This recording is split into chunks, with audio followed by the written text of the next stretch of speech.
Hello, my name's Suraj and I'm the founder of Soul Legal Services.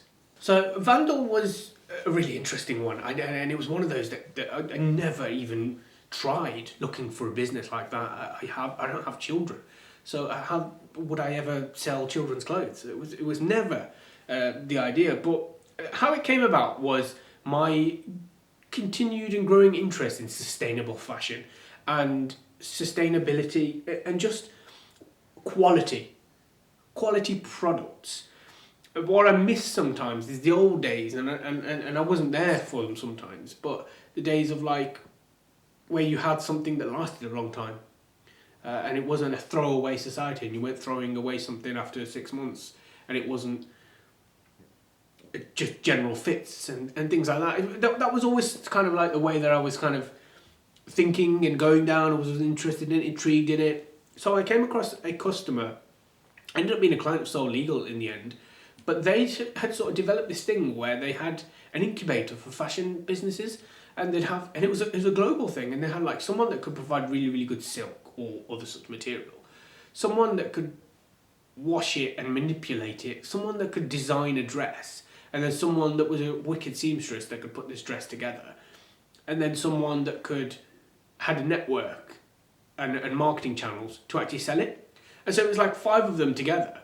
And what this person had done is create a bunch of these incubators where 5 of these people could have their own thing. They're selling whatever they're selling, but also coming together. They're one big business. And what they needed from me, from the legal perspective, was an agreement between all 5. And so it was a separate limited company. We were doing a shareholders agreement for them, or a joint venture agreement, whatever the case it was. And that was how my initial contact happened with them. And the founder of this business ended up someone that I followed on LinkedIn, and we connected, and we had a chat, we had a conversation, and we got on pretty well. And Kat, who started Vandal Kids, was actually a good friend of this person. And a conversation had happened, and she'd sort of said like, well, listen, you get around a bit and you know a few people, there's a situation that's going down, and it's a good friend of mine, great business, and I really would like to see this thing grow, and I think it's got legs, big time. You know, have a think if you know anyone who could see anything. And I was like, well, listen, cool, let's sit down, let's chat, cup of tea, and pitch it. And she pitched this whole thing to me, and it was one of those where I was like, you know, well, I'm not gonna talk to anyone about this. This just seems like it's pretty good. It's cool, and it was. Kat ran the business for 4 years prior to me coming on, 3 or 4 years, and it made sales. It was a valid apparel brand. It was successful. So, you know, and she was in a position, you know, we moved things around because she was in a certain position that wouldn't work as to where I was, so we had to do a bit of toing and throwing and manipulate sort of situations to fit us both. And we then got to a stage where it did fit us both, and I was like, well, this is just going to work. Let's take the equity and the funds that we do need for now, and let's move forward and work with it. And that was where we were like, okay, right, let's go, we're moving now. Not so much the case, because then I was sort of brought on to go, right, so we've got stock. So in my head I was like, right, number 1, I need to start shifting some of the stock. This needs to go, because this is either it's dead stock that's worth nothing to me or it's costing me to store, or I can actually use it to elevate the brand, get the brand back out there again, easy. I don't have to then spend £20,000 on a new set of hoodies and joggers for people. Let's get this back out there again. Let's get this moving, create some exposure, make some noise. Also, I need to redevelop this whole thing, and there's a potential, if I've got a rebrand, I want to get this stock sold before a rebrand, ideally. So loads of things going on in my head, and then I needed to find, and I still do, a good factory in the UK, ideally, that can produce really good quality stuff, because one thing me and Kat are adamant with is the sustainability of it. So a lot of our stuff is wipe off, but the stuff that we use to wipe off isn't plastic, whereas everywhere else it is. And we've obviously there must be a sustainability element to it, and we do use sustainable materials anyway. Got to be really good quality. And the reason why Kat started it was that, well, she had a 3-4-year-old at the time, and everything was just tearing and ripping apart, and colours were running on it and all sorts of things. So we don't want none of that. And we want good quality stuff, and we made sure everything's properly overlocked. We've even got on the hoodies, we've got the material we've sewn back on the inside, so you can't. It's not when you buy a hoodie in today's world, you take the hood off, and inside is exposed material. We don't have that with us, right? So really, really good. So we've got to find that. We've got to find the right person. It's going to take time. It's going to be pricey, but we're adamant as to sort of where we're focusing it, and that's where we're going to take it. And there's so many other things that I've really got to do with Vandal Kids still. And I think what's going to happen is as time goes on, things are just going to pop up, and right, I need to sort that, I need to sort that, I need to sort that. Everything's got to get done. There's still legal documents that I'm drafting, lots of them. There's still reviews that I've got to do of documents that we've been provided. I've still got to do a lot of the health and safety stuff. Plenty of things that we've got to do. Terms and conditions of the website is still, the basics as well. Still got to get done. And there's a potential that we're really developing this into being more than just an apparel brand. So, I've reviewed the market, I've compared our prices, I've compared our quality, we've looked at the European market and seen how that's going to work for us.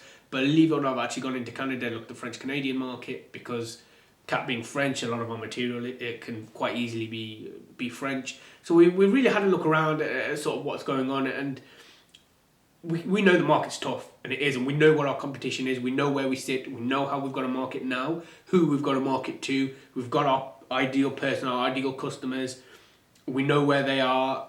All of this has taken months and months and months worth of research, and I'm just in a position now where we've got to put the right people in the right place and then pull the right triggers at the right time. But we want to move it into being something more, and this is where I want to create what we're calling the party boxes. And I want to create that immersive experience. I'm big on experiential marketing to sell a product, and so I really want to bring some of that out, and it's going to really lend to the creativity and to the artist side of things, where especially with someone like Kat, and this is where I've got to push her and be like, well, this is more you than me.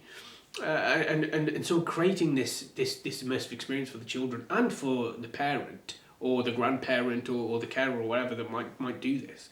And so we want to create an immersive box, and it's a party box, I suppose, and it's got everything in it that's going to be needed for this party.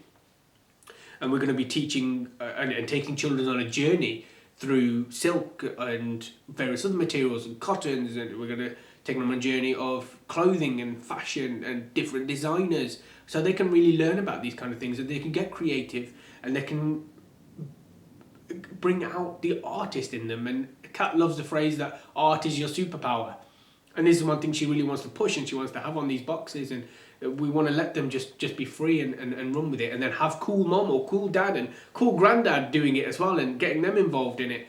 And in addition to, we want to teach them a little bit about sustainability of fashion, and the good and the bad, and the history of fashion, the good and the bad, and how we can move forward and change things, and how we can make it more sustainable. And because these people are going to be our future, and they're going to be buying clothing in the future with us. So we want them to know about what they're doing and why they're buying it, and what's best, and what works for them. And of course, within that, we're going to give them good deals on the apparel side of things, so they can sort of get some, if they've been involved in a party box and involved in a party, then they get some gifts and things like that online if they were to purchase with us. So I'm really having to sort of toy with almost two businesses, because I'm looking at it from the business management and the legal perspective, and I'm going, have I got two companies here? And one feeds to the other, or have we got it under one, and there's going to be two arms to it? So I'm still juggling that in my mind from the background of it, and going, how is this actually going to work? It sounds good, but that's it. I'm not having Instagram businesses. These are proper businesses, right? So I can't have a brand that looks cool on Instagram, but then you go on company's house and the things are shambles, which happens, unfortunately. That's not where I'm at. This has got to be a proper thing. So we're in a really interesting place with it. I've got so much to do. I've got lots to do, lots and lots and lots to do. But it's really exciting. It's really interesting. It's an area that's a little bit different to some of the areas that I've worked. I've done apparel, I've done shoes, but I've never done children's clothing. So I'm interested, and I'm excited to pick up the experience in that and see where my skills can translate. And hopefully we're going to create this really cool business that's just going to be amazing for kids, amazing for the parents. They're going to learn so much about it. They're going to understand sustainability, and they're going to understand quality. as opposed to just quantity, quantity, quantity and throw away. We want our children to know what quality is and to understand that they deserve quality.